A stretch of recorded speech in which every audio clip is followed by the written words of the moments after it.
Bismillahirrahmanirrahim. Assalamualaikum warahmatullahi wabarakatuh. Baik, kami dari kelompok 4 akan mempresentasikan hasil kerja kelompok kami yang berjudul metode pembuktian, yang dimana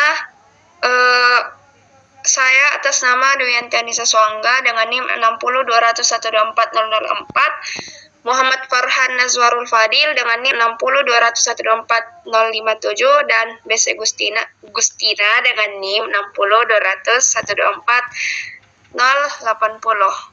Baik, selanjutnya saya serahkan kepada Saudari BC Gustina untuk memaparkan materi.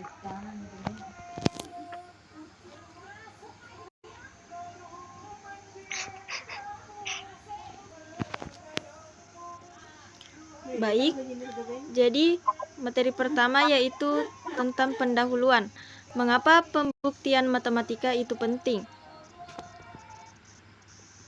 Pembuktian matematika adalah tulang punggung dari semua teori dan konsep matematika. Tanpa pembuktian yang kuat, pernyataan matematika hanya akan menjadi dugaan belaka.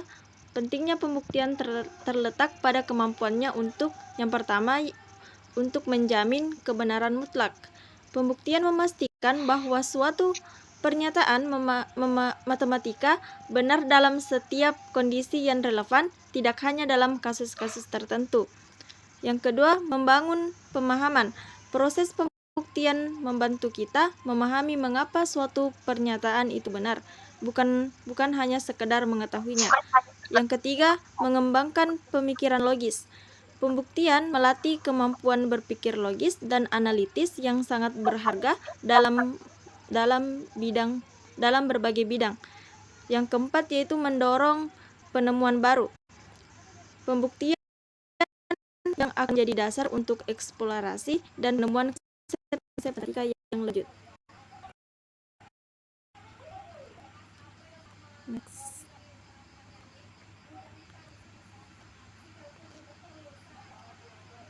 Selanjutnya yaitu definisi pembuktian langsung. Pembuktian langsung adalah metode pembuktian yang paling fundamental, di mana kita memulai dari penulis atau asumsi yang diberikan dan secara logis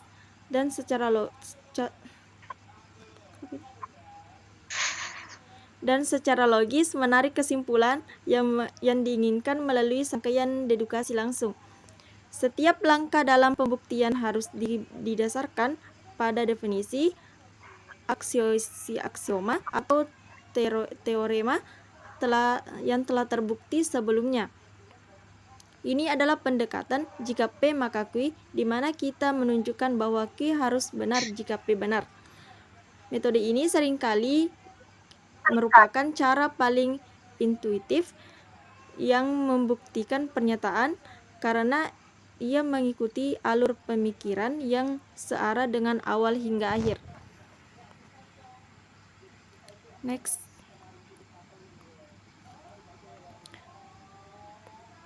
Selanjutnya, pembuktian tidak langsung. Yang pertama, pendekatan alternatif. Pembuktian tidak langsung adalah metode di mana kita tidak membuktikan pernyataan secara langsung, melainkan membuktikan bahwa negasi dari pernyataan tersebut tidak mungkin benar. Yang kedua, dua jenis utama. Ada dua bentuk utama pembuktian tidak langsung, yaitu pembuktian kontraposisi dan pembuktian dengan kontradiksi. Yang ketiga, analogi detektif. Bayangkan setiap seorang detektif yang membuktikan seseorang bersalah dengan menunjukkan bahwa tidak mungkin dia tidak bersalah. Selanjutnya akan dilanjutkan oleh pemateri kedua.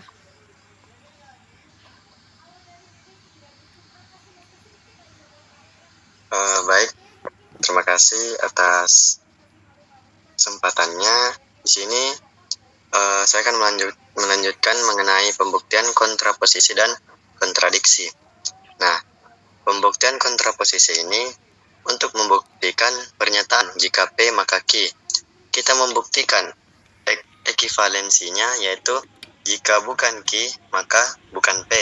Jika kontraposisi tersebut terbukti benar, maka pernyataan asli pun bernilai benar. Nah, pembuktian dengan kontradiksi pula ini untuk membuktikan suatu pernyataan. Suatu pernyataan P, kita mengasumsikan negasi dari P, yaitu not P atau bukan P, adalah benar. Kemudian, kita menunjukkan bahwa asumsi inilah mengarah pada kontradiksi logis. Karena kontradiksi tidak mungkin benar, maka asumsi bukan P pasti salah, yang berarti P harus benar. Oke, next. Nah, pembuktian dengan induksi matematika. Pada poin yang pertama, dasar induksi atau basis. Nah, bukti bahwa pernyataan P, N ini benar untuk kasus awal. Biasanya N sama dengan 1 atau N sama dengan 0. Ini menunjukkan bahwa tangga pertama dari induksi dapat dinaiki atau bisa dinaiki. Nah, yang kedua, hipotesis induksi atau asumsi. Asumsikan bahwa pernyataan PK itu benar untuk suatu bilangan bulat positif K, di mana K lebih dari sama dengan basis. Nah, ini adalah asumsi bahwa kita sudah sampai pada anak tangga ke K. Nah, pada poin yang ketiga, langkah induksi atau langkah pembuktian. Ini membuktikan bahwa jika PK itu benar, maka PK plus 1 juga benar. Ini pun menunjukkan bahwa jika kita bisa naik ke anak tangga ke K, nah kita juga bisa naik ke anak tangga ke K plus 1. Dan pembuktian dengan induksi matematika ini merupakan metode yang sangat ampuh untuk membuktikan pernyataan yang berlaku untuk umum, berlaku untuk semua bilangan asli atau himpunan terurut lainnya. Nah, ini bekerja berdasarkan prinsip bahwasannya jika kita dapat menunjukkan kasus dasar dan jika kebenaran suatu kasus mengimplikasikan kebenaran kasus berikutnya, maka pernyataan itu benar untuk semua kasus. Next.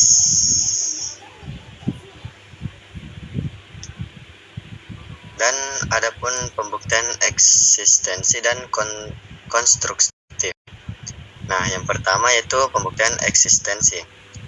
Pembuktian ini bertujuan guna menunjukkan bahwa setidaknya ada satu objek dengan sifat tertentu yang ada, tanpa harus secara eksplisit menunjukkan objek tersebut. Nah, ini sering digunakan ketika membangun objek tersebut secara eksplisit terlalu sulit atau tidak mungkin. Nah, pembuktian konstruktif ini adalah jenis pembuktian eksistensi di mana kita tidak hanya menunjukkan bahwa suatu objek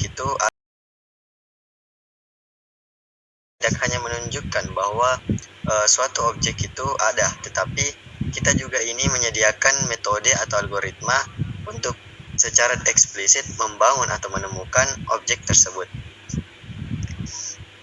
Baik, saya akan serahkan pada pemateri selanjutnya. Baik, selanjutnya pembuktian eksistensi dan konstruktif. Nah, pembuktian eksistensi ini ialah pembuktian yang bertujuan untuk menunjukkan bahwa setidaknya objek dengan sifat tertentu memang ada. Ini tidak harus menunjukkan bagaimana menemukan objek tersebut, hanya bahwa keberadaannya itu terjamin.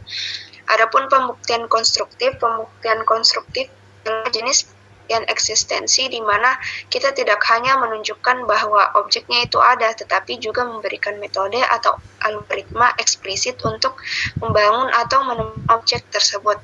Nah, ini lebih kuat karena memberikan contoh konkret. Contoh pembuktian konstruktif yang dimana buktikan bahwa ada bilangan genap prima. Buktinya 2 adalah bilangan prima karena faktornya hanya 1 dan 2. Bilangan 2 juga merupakan bilangan genap karena 2 dibagi 2 hasilnya 1, yaitu bilangan bulat.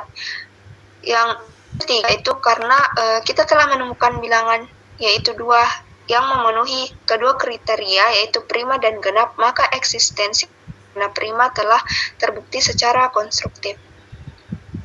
Nah, adapun pembuktian langsung dan tidak langsung. Kasus pembuktian langsung yang ideal yang dimana pembuktian langsung ini lebih efektif ketika hubungan antara hipotesis dan kesimpulan bersifat linear dan jelas, misalnya pembuktian sifat-sifat dasar bilangan bulat atau operasi aljabar sederhana. Contohnya, buktikan bahwa hasil kali 2 bilangan genap adalah bilangan genap. Nah, ini adalah kasus yang ideal untuk pembuktian langsung karena definisinya lugas. Adapun kapan menggunakan pembuktian tidak langsung. Nah, pembuktian tidak langsung ini seringkali lebih mudah digunakan ketika pembuktian langsung terasa rumit atau sulit.